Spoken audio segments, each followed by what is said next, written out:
Shalom jemaat Tuhan, semua peserta Bible Study yang dikasihi Tuhan. Kita berjumpa lagi dalam pembelajaran kita mengenai Perjanjian Lama. Masih tetap di dalam kitab Kejadian, kita akan membahas tentang Kain dan Habel. Mengenai korban persembahan, dosa, dan iman. Ini terdapat di dalam Kejadian pasal 4. Kejadian pasal 4 sesungguhnya adalah pasal yang cukup padat. Ada berbagai hal yang penting untuk dipelajari di dalamnya. Namun khusus untuk kali ini, kita akan fokus pada satu topik yang menjadi akar permasalahan di pasal ini. Topik tersebut adalah mengenai korban persembahan. Lalu juga kita akan membahas tentang berkuasa atas dosa. Kita tahu di dalam pasal ini ada kisah tentang Kain dan Habel yang sama-sama memberikan korban persembahannya kepada Tuhan.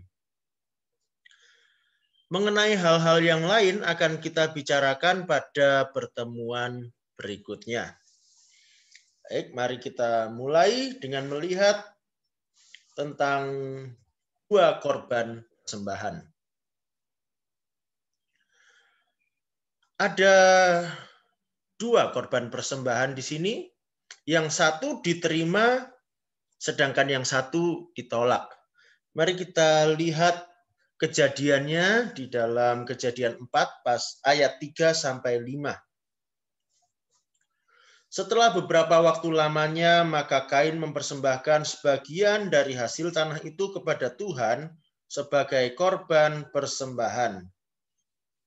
Habel juga mempersembahkan korban persembahan dari anak sulung kambing dombanya, yakni lemak-lemaknya, maka Tuhan mengindahkan Habel dan korban persembahannya itu. Tetapi Kain dan korban persembahannya tidak diindahkannya. Lalu hati Kain menjadi sangat panas dan mukanya muram. Yang menjadi pertanyaan di sini, mengapa korban persembahan Habel diterima sedangkan korban persembahan Kain ditolak? Apakah sekedar karena Allah sedang lebih menginginkan aroma daging bakar, kambing guling, atau Allah tidak suka buah-buahan? Nah, saya rasa Allah kita bukan Allah yang seperti itu. Sebelum kita bahas lebih lanjut, kita perlu sepakat akan dua hal terlebih dahulu. Yang menjadi dasar pemahaman kita untuk kita mengerti apa yang terjadi di sini.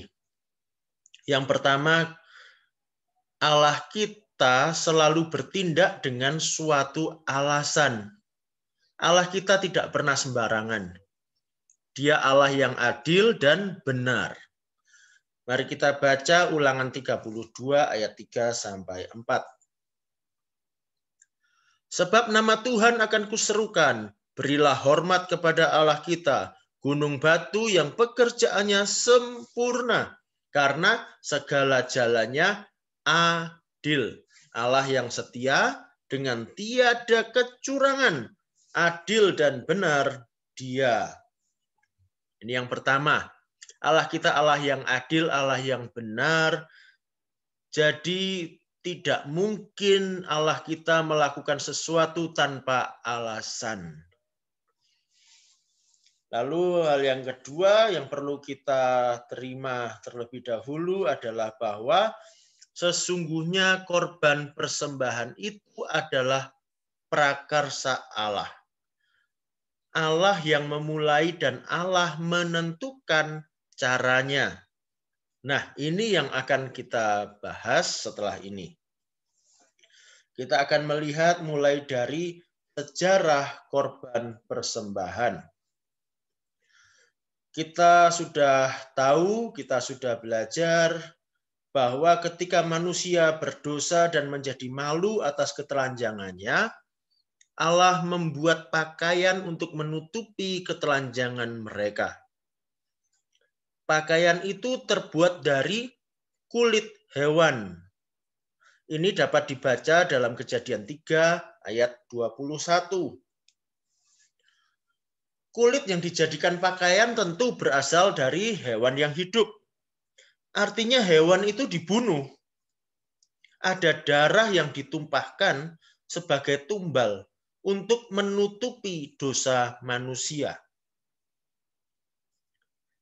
Mari kita baca Ibrani 9 ayat 22.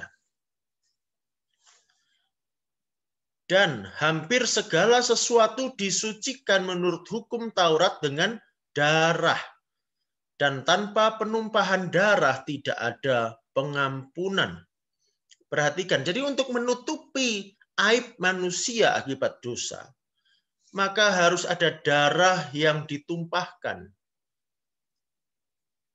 Dan itu sudah diawali, dilakukan oleh Allah sendiri. Itulah korban yang pertama. Nah, berikutnya di dalam kitab Kejadian kalau kita perhatikan, kita akan melihat pola korban persembahan dengan penumpahan darah ini berulang.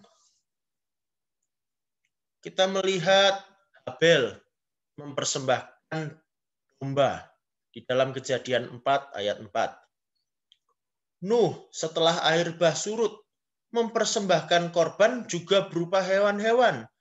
Kita bisa baca di dalam Kejadian 8 ayat 20. Kemudian Abraham selalu mendirikan mezbah korban persembahan bagi Allah. Dan ketika Allah meneguhkan perjanjian dengan Abraham, perjanjian itu pun diikat dengan darah hewan korban. Saudara bisa membacanya di dalam Kejadian 15 ayat 9 sampai 10. Lalu Ishak, Yakub, dan kemudian nanti keturunannya yaitu bangsa Israel. Kita bisa baca di Alkitab kita semuanya mempersembahkan korban persembahan berupa hewan.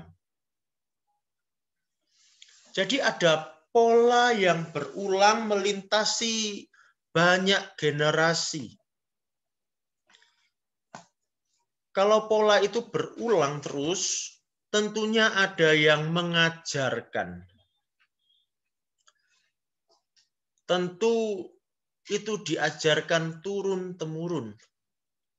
Kalau kita telusuri kembali ke atas, kita sampai pada Habel. Habel belajar dari siapa? Tentunya Habel belajar dari Adam. Lah, Adam belajar dari siapa?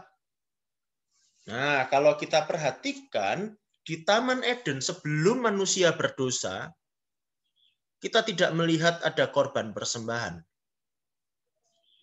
Ya. Lalu kalau kita perhatikan lagi, mengapa Habel beternak domba? Bukankah ketika itu manusia tidak makan daging hewan? Satu alasan tentu untuk sumber kain bahan pakaian. Alasan kedua, untuk korban persembahan. Siapa yang mengajarkan? Hanya ada satu yang mungkin menjadi jawaban, yaitu Allah sendiri. Jadi walaupun di dalam kitab Kejadian itu tidak dituliskan secara jelas dan tegas bahwa Allah mengajarkan dan memerintahkan manusia mempersembahkan korban, dari beberapa kenyataan yang sudah saya kemukakan, kita bisa mengambil kesimpulan yang cukup kuat bahwa Allah sendirilah yang telah memerintahkan Adam dan keturunannya untuk mempersembahkan korban. Dan tentu juga Allah telah menetapkan caranya. Ya, jadi tidak sembarangan. Nah, sekarang kalau ada cara yang diajarkan, berarti ada yang benar dan ada yang tidak benar. Kita lihat. Ya. Karena Allah telah mengajarkan, maka Allah menuntut pelaksanaan yang benar. Mari kita baca dulu apa yang Tuhan Yesus katakan di dalam Yohanes 15 ayat 22. Kita tahu Allah kita Allah yang adil dan benar. Mari kita baca. Sekiranya aku tidak datang dan tidak berkata-kata kepada mereka, mereka tentu tidak berdosa. Tetapi sekarang mereka tidak mempunyai dalih bagi dosa mereka. Perhatikan ini. Kalau Tuhan Yesus belum datang dan belum berkata-kata, artinya menyatakan kebenaran, maka orang yang menolak kebenaran itu tidak berdosa. Tetapi karena mereka sudah tahu apa yang benar, tetapi mereka tidak melakukannya, mereka tidak menerimanya, mereka tidak punya alasan lagi bagi dosa mereka. Demikian juga berlaku tentang Kain dan Habel. Ya. Karena sesungguhnya Kain dan Habel sudah mengerti tentang cara yang benar untuk mempersembahkan korban persembahan, maka Allah menuntut pelaksanaan yang benar. Mari kita lihat dua ayat yang menunjukkan bahwa sesungguhnya Kain sudah tahu cara yang benar, namun dia tidak melakukannya. Ada di Kejadian 4 ayat 6 dan 7. Perhatikan baik-baik. Firman Tuhan kepada Kain, mengapa hatimu panas dan mukamu muram? Apakah mukamu tidak akan berseri jika engkau berbuat baik? Tetapi jika engkau tidak berbuat baik, dosa sudah mengintip di depan pintu. Ia sangat menggoda engkau, tetapi engkau harus berkuasa atasnya. Ya, perhatikan ayat yang ke-7. Ya, seringkali kita memahami ayat ke-7 ini hanya sebagai peringatan Tuhan karena Kain hatinya panas. Hanya persoalan emosi, marah, dendam, dan iri hati. Tetapi sesungguhnya tidak demikian. Kalau kita perhatikan terjemahan yang lain, ya ada begitu banyak terjemahan yang mendukung apa yang saya akan sampaikan. Ya, saya ambil salah satu yaitu dari Indonesian Modern Bible. Ini terjemahan bahasa Indonesia yang lebih baru, lebih modern. Kejadian 4 ayat 7 berbunyi demikian. Jika engkau melakukan yang baik, apakah engkau tidak diterima? Perhatikan kata di situ diterima. Ini sesungguhnya ayat yang mengatakan tentang persembahannya itu tadi. Jadi Kain tidak melakukan korban persembahannya dengan baik. Dengan kata lain, Kain melakukannya tidak dengan benar. Tidak dengan cara yang benar. Maka persembahannya tidak diterima. Dan Tuhan Allah berkata, kalau kamu melakukannya dengan benar atau dengan baik, tentu diterima. Nah, jadi tentunya Kain sudah tahu cara yang benar. Namun dia melakukan yang tidak benar. Dan di ayat 7 ini sesungguhnya Allah mengingatkan Kain dan memberi Kain kesempatan untuk memperbaiki kesalahannya. Nah, jika Kain belum pernah belajar bagaimana memberikan korban persembahan dengan benar, mustahil Allah akan berkata demikian. Kalau begitu mempersembahkan korban persembahan yang benar itu seperti apa? Kesalahannya Kain ini sesungguhnya apa sih? Gitu ya. Mari kita perhatikan baik-baik. Memberikan korban persembahan yang benar itu harus sesuai dengan cara atau kehendak Allah. Ya. Mungkin Kain merasa yang dilakukannya sudah cukup baik. Tetapi yang menjadi standar bukanlah perasaan Kain, melainkan kebenaran menurut cara Allah sendiri. Nah, kita jangan seperti itu. Kita tidak boleh kompromi soal kebenaran yang sudah ditetapkan Allah. Meleset dari cara atau kebenaran Allah adalah pelanggaran. Dengan kata lain, dosa. Lalu memberikan korban persembahan yang benar itu harus dengan sikap hati yang benar. Kalau kita teliti kisah ini, di situ tersirat bahwa sikap hati Kain memang tidak baik.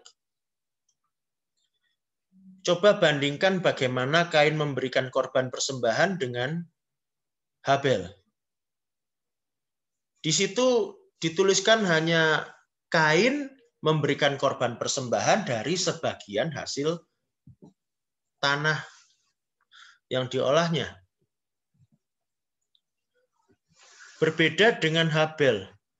Di situ dinyatakan dengan rinci apa yang dilakukan Habel.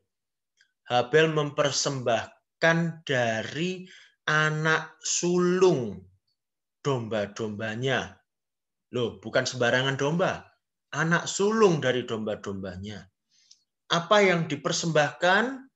Lemak-lemaknya. Loh, ada caranya. Disiapkan dengan baik. Dipilih bagian yang terbaik untuk Tuhan.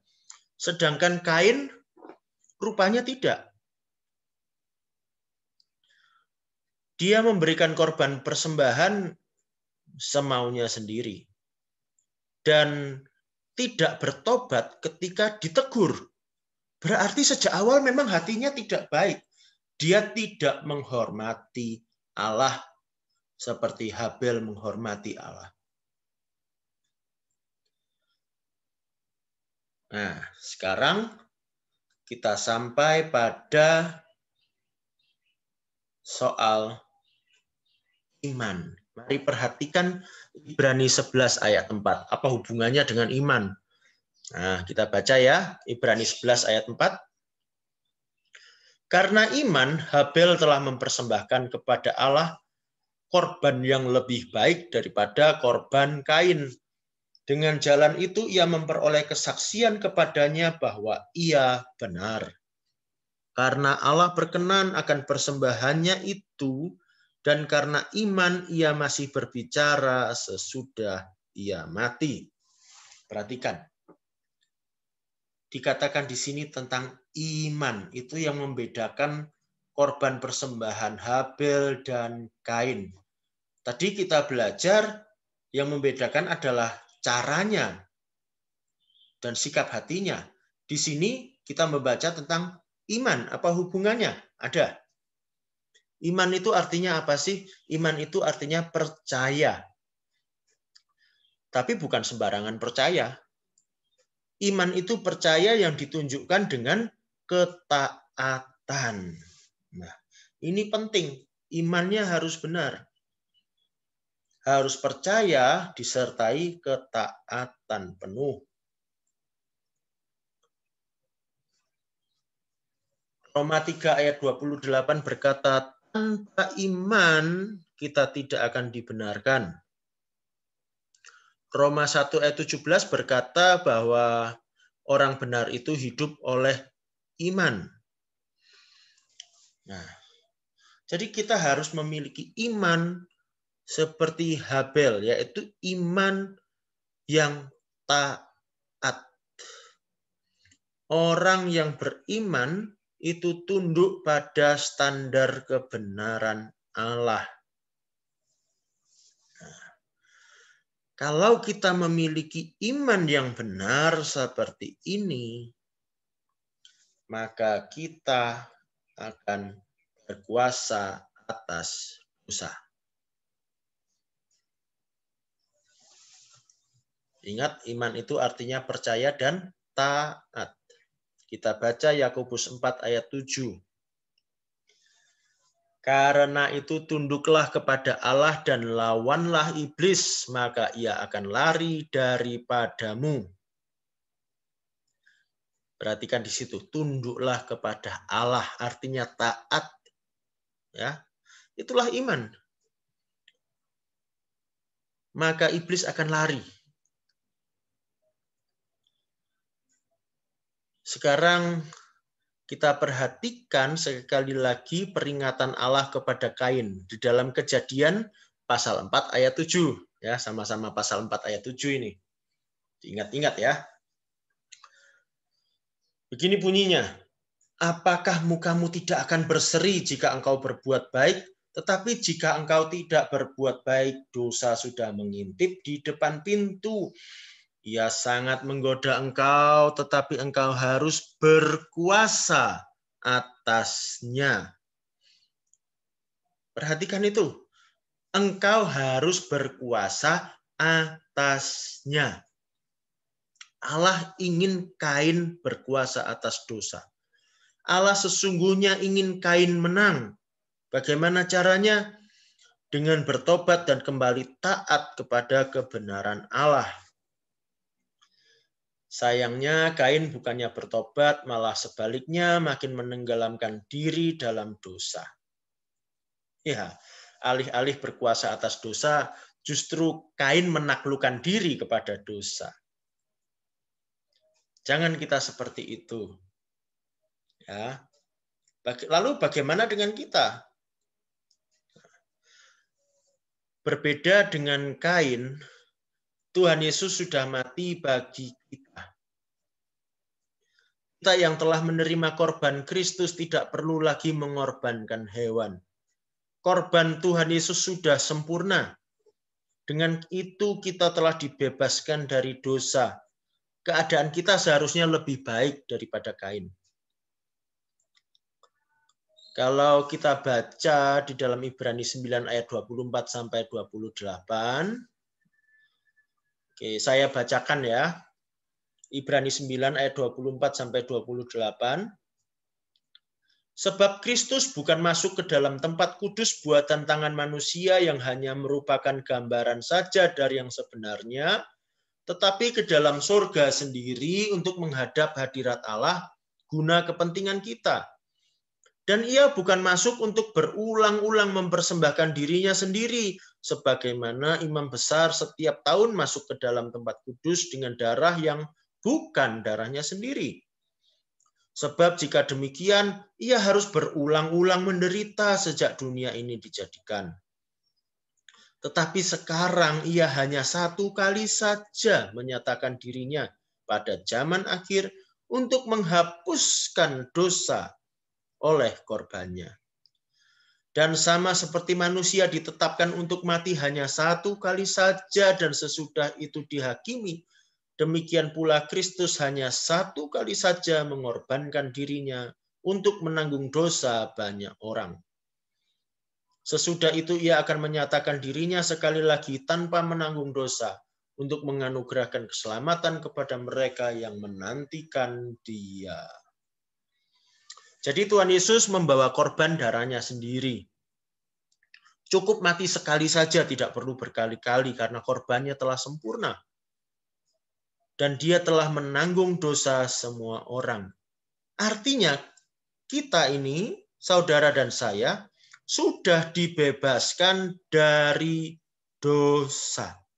Maka seharusnya kita berkuasa atas dosa. Kita yang mengaku beriman kepada Tuhan Yesus, seharusnya kita menaklukkan dosa. Mari kita perhatikan Ibrani 12 ayat 2.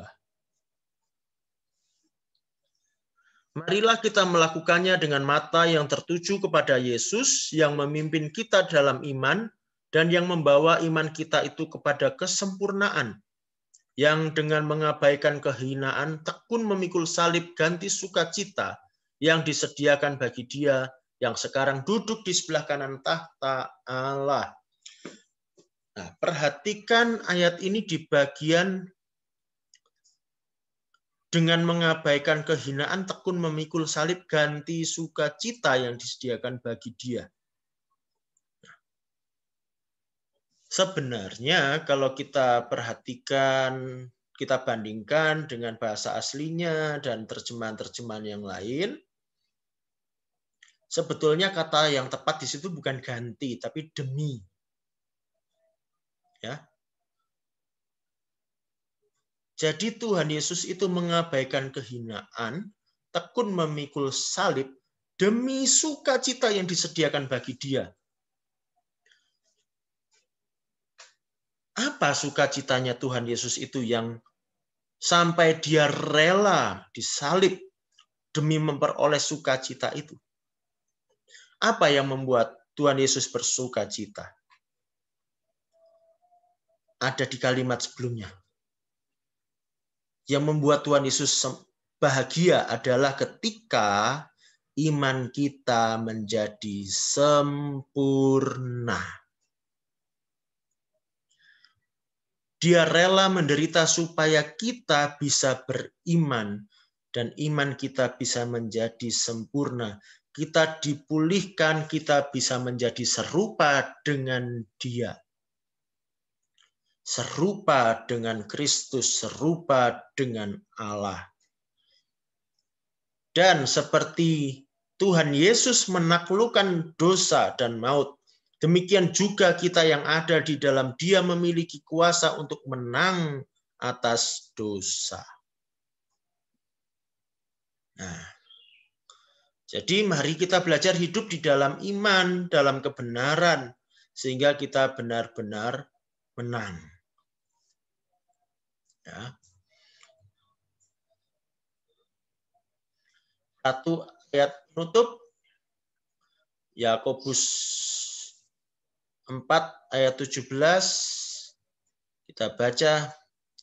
Jadi jika seorang tahu bagaimana ia harus berbuat baik, tetapi ia tidak melakukannya, ia berdosa.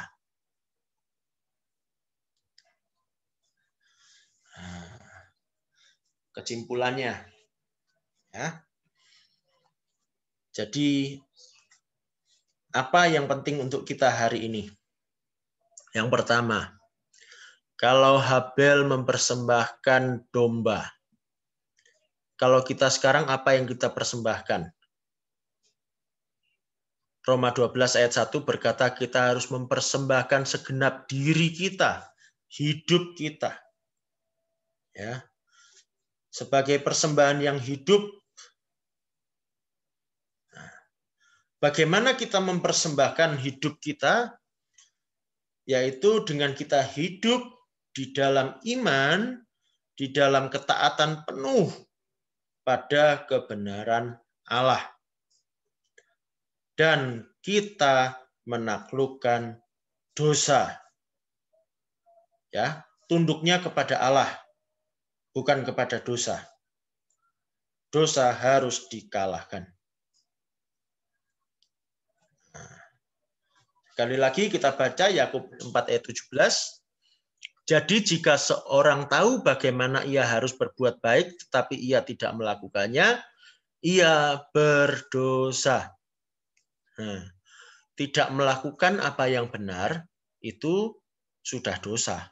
Apalagi melakukan apa yang tidak benar. Jangan lakukan.